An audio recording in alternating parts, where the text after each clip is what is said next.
Hey, everybody, welcome to another Sermon Prep podcast. This is Dan Mesker. I'm the pastor at St. Mark's United Methodist Church here in Findlay. And with me today is a brand new guest, our tech person extraordinaire, That's true. jack of all trades, It's true. Bruce Beck. That's false. That is true. That's true. And Bruce has been a longtime member here at St. Mark's and a volunteer, and also just has a great face for radio. And so we thought That's that why he'd I'm here be- today. I think it's a reflection of on the work I've done in Yeah, modeling. I think so. But yeah, I want to invite Bruce in to be a part of our conversation today. We are going to be finishing up our series called Rooted here at St. Mark's, where we have been talking about some of the things that root us in our faith that help us to kind of be established in who we are. And one of the things that we know that we're supposed to do is share our faith. And that's what we're going to be talking about on Sunday, the ideas of like what it looks like for us to share our faith. But I wanted to start the conversation with, we were talking a little bit before this. One of my favorite things that I've seen recently with the World Cup being in the United States has been the stories of people who have been here from other countries who are discovering in America that they just are having a hard time wrapping their minds around, and some of the really beautiful things about the country that have just kind of maybe even changed their mind about the United States. I think some people maybe don't have a favorable opinion always, and from what they see on the news or just stereotypes or whatever it might be. But now they're here and they're discovering America in a new way. And you're saying that you had seen some of those too. And I think the term everyday Americans versus all this stuff in the other Yeah. in the media, but they're excited about going to Buc-ee's and experiencing that Oh yeah. environment. Yeah. Or ranch dressing. Yeah. They can't believe the ranch dressing. Yeah. And how people smile No, and say hello. I saw somebody say about Buc-ee's, I think they were here from South Africa, and they said, this place is bigger than my village.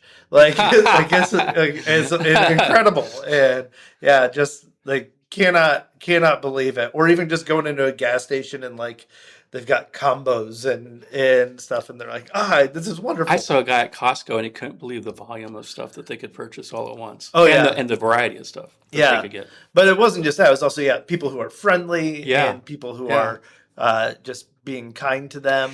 Yeah. And I don't think we're as divided as it's portrayed. Yeah. When it comes down to it. Well, I think it's less. I mean, if you watch the news or whatever else, it seems like everybody's always fighting all the time, and it can feel that way sometimes. Yeah.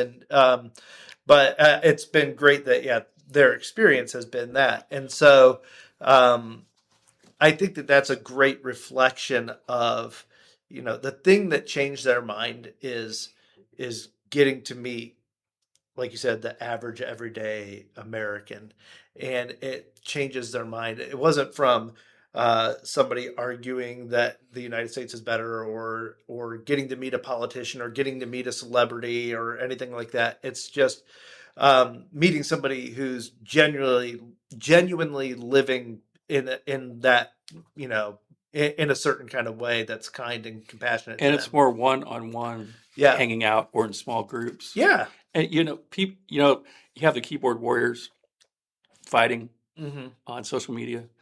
How many people have gone, I'm going to change my whole outlook? Because of that, right? On of Facebook. Course. Yeah. So I think that the same thing can also be said of the church, in that I think we know that the church hasn't always had, especially recently, maybe over the last few decades, there seems to be this decline in church attendance. There's this rise of a group of people that researchers call the de-churched, who, for whatever reason, are turned off by the church. Maybe they had a bad experience, or it just didn't speak to them anymore. And then also sometimes, whether it be scandals or just whatever it is, that the church has maybe not always had a great reputation for a lot of people. But I think what you and I know, and at least a part of part of what I think keeps you coming back and keeps me coming back is that the people are fantastic, Yeah. and Yep. It's the personal connections. it's those.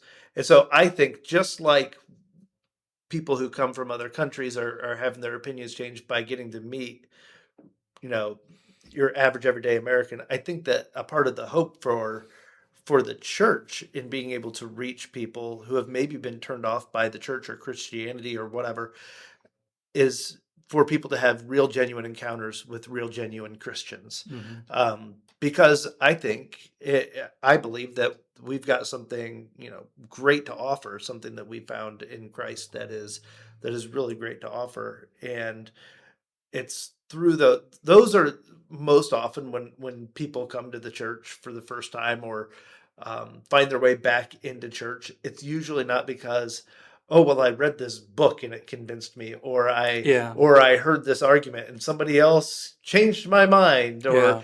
anything. It's because someone was kind to them. Because they felt something. They felt a connection, and they Hmm. felt the kindness or the warmth. I think, I think the staff that we have now Hmm. is engaging, welcoming, and creates an atmosphere that people want to come back to, Hmm. that they feel like a real good connection. Yeah, I think it goes, and I appreciate you saying that about the staff because I'm on it. But we've really worked hard to cultivate a really good staff. But it goes way beyond um, the people who are the quote unquote professional Christians, right? Yeah. To it's all of us. It's a community that we create. It's the relationships that we form that are so important. And I know, I mean, you've been here for a few years. Yeah, I'm in my like seventh or eighth decade. Yeah. I was brought in against my will back in the early '60s, and then I was born, and I started attending. That's Yeah, I that's know. yeah. That's why I'm sitting down. Ever Yeah, since, and so I mean, just think about the relationships that you've formed yeah. over the years here. Like, are there, um, not to put you on the spot, but are there people and relationships that you can think of that are some of the ones that have been like just really meaningful to you over the years, or um, Cliff Height, yeah. Fanny Dotterman. She was Mm. my high school Oh teacher. yeah. Yeah, Betsy Jackson that directed the bell choir, and Willetta Height, Hmm. Cliff's mom. Different Yeah. pastors. Yeah. You're a pastor, I am so you qualify for currently. that. Um, so many people here now that Yeah. just like when you see them, it's like, oh, there they are. Yeah. I get to hang out. Yeah. And it's just, and they're with you in the middle of the really hard things, Hmm. and you get to celebrate They have together. been with me through some really hard things. Yeah. Yeah. I mean, I don't think anybody makes it through life without having some difficulty. And I can't imagine trying to go through the hardest parts of life without having a community like this around me, Yeah. to help walk through those really hard things. Yeah. So I think a part of what we get to do as Christians, as followers of Jesus, as and also as church members, is we get to go out and we get to share that kind of thing with others. One of the things that there. So I'm gonna list off on Sunday some different things that I think Jesus gives us: forgiveness. He gives us purpose. He gives us, so many unconditional love. Um, but one of the ones that really stuck with me as I was working on the sermon was this idea of community, just Hmm. just our need for We were built one for a another. community We and a were family. yeah. I mean, the church We're not from supposed to be lone rangers. right from the beginning. I mean, this was not meant to be a solo endeavor. The Acts 12 2. disciples. Yeah, you have the 12 disciples, and then even like when the church is formed in Acts 2, immediately and they met in each other's homes, and they were breaking bread together, and they were with They each did other every life. They day. did Yeah, life together. yep. We were always together. It was never meant to be a one man show. Yeah. It was always supposed to be something that we do together. And we were talking a little bit before this about, and I'll share some of these stats on Sunday, but there's been like this. Um, they've called it like a loneliness epidemic. They've called it a friendship recession that we seem to be in the United States. I think I've actually talked about this in a sermon before. There was a guy who wrote a book called bowling alone, Haven't and heard of it. um, it's really the idea of like it used to be back in like the 70s and 80s, whatever. Everybody was in a bowling league. There were, On there's Friday places, nights yeah, or there's places you would go yeah, for community. There's just yeah, things you would do for community. service organizations. Lots of different things that people would just join, and you were Yeah, just that's what you did with your time. yeah. Is I'm going to go be a part of You this were thing over plugged into here. so many different things. Yes, we had so many opportunities for Yeah, community, and there's a lot of different reasons things like that have fallen away. You could blame it on a bunch of different stuff. You could blame it on technology and everybody just has their face in their phone, and you could blame it on, um, yeah, whatever you might want to blame it, the busyness of yeah. life, kids' sports schedules, whatever. You can blame it on a lot of different things.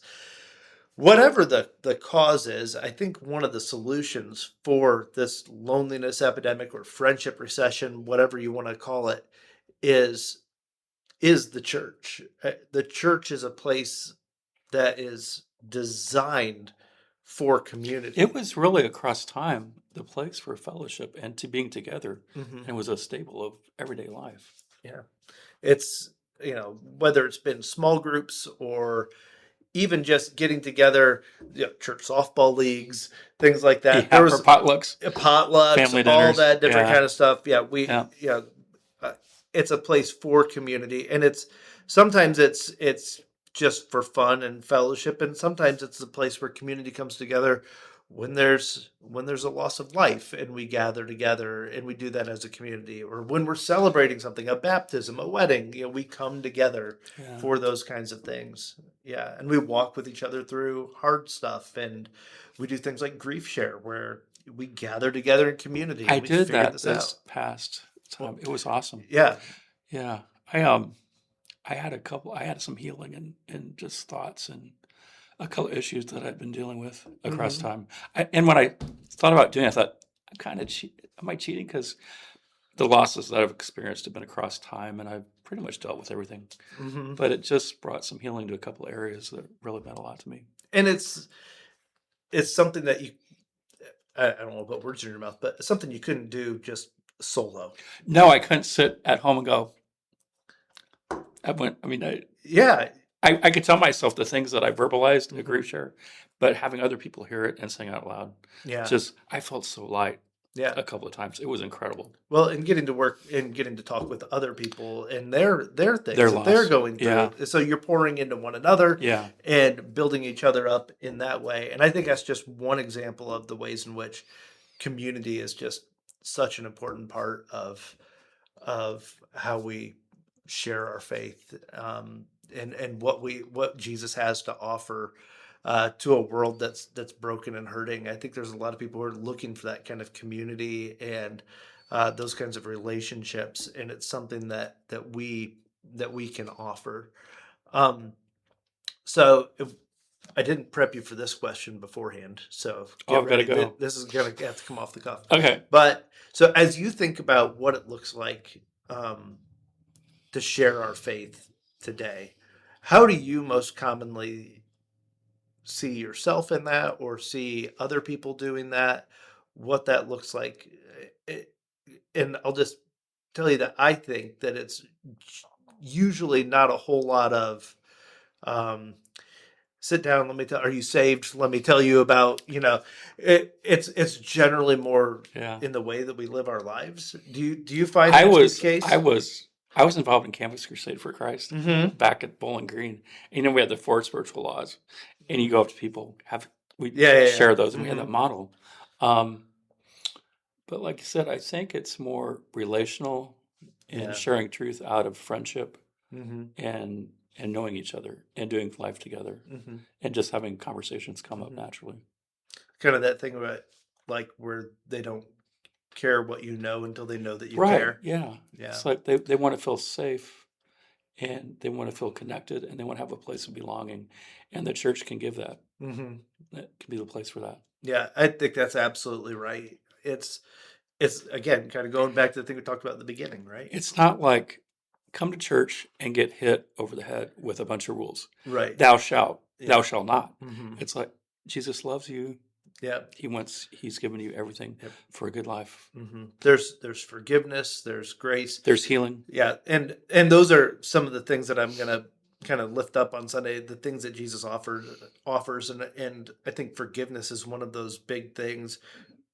I know there's been people I've talked to before who church hasn't been a part of their life, and I was like, hey, I'd love for you to come. And they're like, I think that the whole place will catch fire if I walk in. Like, I don't know if Yeah. I don't like you don't know Yeah. you Thunder don't and know what I've lightning. done, right? And so this whole idea that, and maybe that's a part of the misconception of the church of who we are, is that it's either full of perfect people or it's full of hypocrites. Did you ever hear the saying, right? church isn't a museum for Yeah. saints, it's a hospital for sinners? That might be a direct quote that will be in my sermon this Sunday. And that's absolutely true. There's no perfect people allowed. Come unto me. Yep. There's no perfect There's no people checklist. allowed. And yeah, this is a place where you can And come. God's not shocked by No. what somebody's done. No, of course He's not. like, oh my gosh, I can't believe that. Yeah, exactly. No, he knows. There's no perfect people. Yeah. The only perfect person allowed is the one who's in our stained glass window. Exactly. And everyone else, including your pastor, is a mess in some way. We're all just broken people. And so sometimes people will look at that. I think there's two ways people look at that. They'll say either, well, the people who are good church people, like, I don't belong there, I'm not good enough to be there. Or they see church people like they're not all that they say that they are. They're hypocrites or something like that. And I don't think that's necessarily accurate, because a hypocrite is someone who is turning a blind eye to their own shortcomings and sinfulness and that kind of stuff.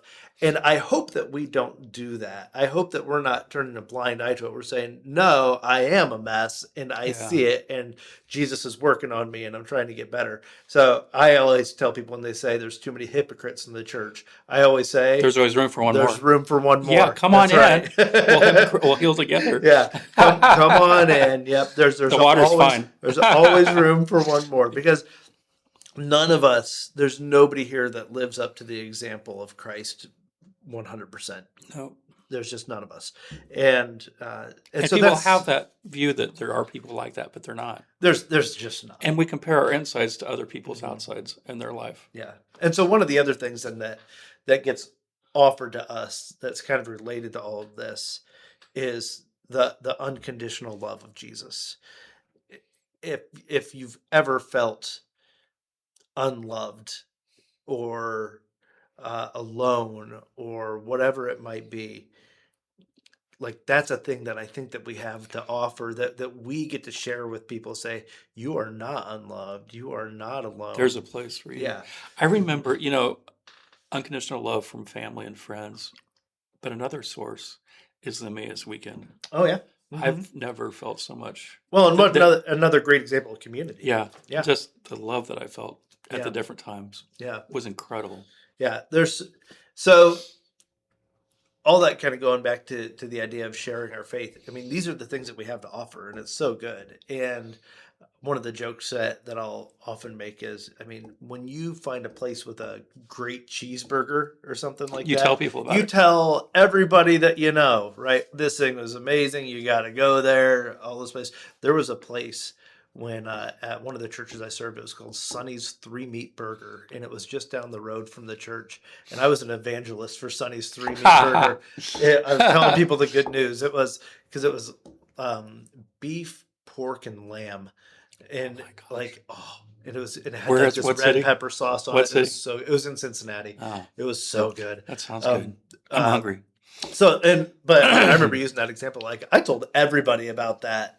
And if I'm going to do that for a burger, I should probably be able to do that can be a little bit easier for Jesus, right? Yeah. Like, this is something that's pretty awesome, and that I really want to be able to share with others. So, yeah. So we'll give some ideas on how to do that this Sunday, and it's a good idea. Sorts of things. Bruce, thanks for being with us today. Thanks for having me. Yeah. I really liked the green room with all the food that you had prepared. Yes, I try to make sure my guests are I was treated impressed. well. I hope that other guests don't expect that now. Yeah, don't set the expectations It wasn't too there. high. I just made that observation up. Oh, shoot. All right. Well, thank you, Thank you. all so much for being a part of this, and we'll see you next time on another Okay. Sermon Prep podcast. All right, I'll see you Sunday.